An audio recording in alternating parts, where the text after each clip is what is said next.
guess my interest initially in art and design when I was a kid probably came from my dad, who's a civil engineer by trade, but he's also a weekend painter.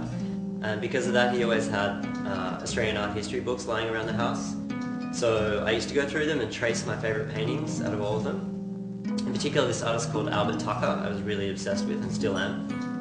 In retrospect, his scenes were really disturbing, like people dying in hospital, people coming back from war. But the composition of his pieces and the colours is super bright and super graphic, and I think you can kind of see evidence of that in my work even today. After high school, I moved to a city called Brisbane in Australia where I studied, and eventually moved to Sydney. And drunk one night I entered the green card lottery and found out a year later that I won. I had permanent residency to the States. So I was like, okay, it's time to move to New York. I've been here for about 5, almost 6 years now, and I love the city. It's just so awesome. It's so inspiring. You can be at a huge show in Chelsea that triggers some incredible idea, or it can be some terribly designed flyer in Chinatown that triggers a whole other idea. It could be anything. The city's just so cool. Since I've been in New York was when I first started experimenting with the portrait series. Initially I was doing black and white portraits of my friends.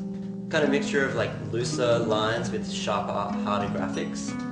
And I kind of wanted to figure out a way that I could break people's faces down into separate components and kind of beautify the components and put them back together in a traditional human face. As opposed to a cubist who would break things down and rearrange them to kind of distort them. Eventually I wanted to and did experiment with colour, how that colour would give depth to the portraits, and also to do portraits beyond my friendship circle into people who are like at the top of their fields, like say Keith Haring in art or Woody Allen in film, Kanye in music. I guess the portraits I've done of those people are like my homages to them. I was lucky enough to exhibit those portraits. I had a couple of shows in Italy last year at Slam Jam. Other shows I've had, I've exhibited at Colette in Paris and also at the Musée de la Publicité at the Louvre in Paris.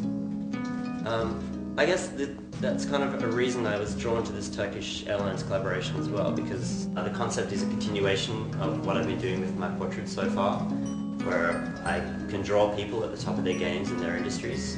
Turkish Airlines works with the best teams in the world, like FC Barcelona and Manchester United.